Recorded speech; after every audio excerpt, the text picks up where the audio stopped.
जय श्री राम। पावर के कभी भी मजाक ना उड़ावल जाला, ना तो धीरे से छुआई 440 वोल्ट के करंट लग जाई। जी हाँ, बहुत ज्यादा मजाक उड़ावे की कोशिश कर दी हा असो के होली में पवन सिंह के गाना के लेके कि 5-5 को गाना आ गई और पवन सिंह के फैन लोग के भी शिकायत रहे कि अभी तक भैया के गाना में ऊ वाला फीलिंग नहीं आई जो ना चीज खतीरा हमनी के इंतजार करी ना जा।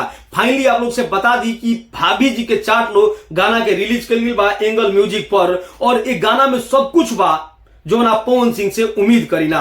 बाकी ये गाना के बारे में बात कर जाए ओकरा पहले आप लोग से आग्रह बा कि अगर अभी भी बड़का बिहरिया के चैनल सब्सक्राइब नहीं कैले तो सबसे पहले हमारा चैनल के सब्सक्राइब करके हमरा के सपोर्ट करी जा। अगर ये वीडियो के आप फेसबुक पेज पर देखा नहीं तो पीयूष पेज के फॉलो कर ले। अब बात कर लियो ये गाना के। जी हाँ, एक अलग ही कॉन्सेप्ट बा ये गाना के, और ये में आवाज पवन सिंह के साथ में शिवानी सिंह के बा, और आप लोग से गारंटी के साथ कहता नहीं कि ये गाना के जमीनी लेवल पर बाजे से केहू नहीं के रोक सकत। जी हाँ, असो के होली के सबसे बड़ा गाना ही होखे वाला बा।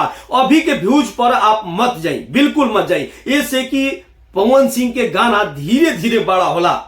आप लोग जानत नहीं जा कि अपना गाना के कोनो तरह के एडवर्टाइजिंग पवन सिंह ना करेला, ना ही उनका टीम करेला। यही वजह से गाना पर व्यूज धीरे धीरे जाला, लेकिन ये गाना में जितना दम बा और ये गाना के जो पवन सिंह गईले बने भाई साहब, ये गाना के आप एक बार सुनी तो आपके 100 बार सुने के मन करी। हमारा रिव्यू वीडियो बनावे में डिले यही से भइला कि जब से रिलीज कर गई बा गाना के हम लगातार सुनतनी और एकदम मजा आवता है गाना सुन के। बाकी अगर अभी तक आप लोग नहीं जा सुन ले तो एंगल म्यूजिक पर जाके गाना के सुनी जा। अगर सुन ले बनी तो हमारा कमेंट बॉक्स में जरूर बताइए कि वो वाला फीलिंग आपके आइल बा कि ना गाना सुन के।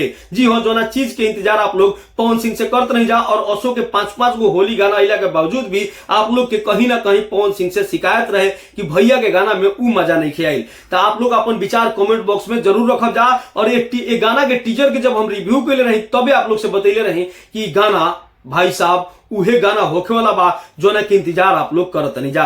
बाकी मजाक उड़ावे वाला तो मजाक उड़ेबे करी है, इससे कि उनका विरोध करे के बा तो कुछ ना कुछ नुक्स निकलबे करी है।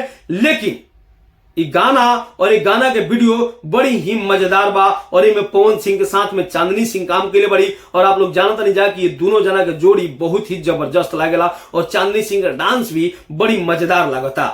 बाकी आप लोग जाके वो गाना के देखी जा और बड़को बिहरिया के चैनल सब्सक्राइब करके हमरा के सपोर्ट करी जा, और ये वीडियो के ज्यादा से ज्यादा शेयर करी जा।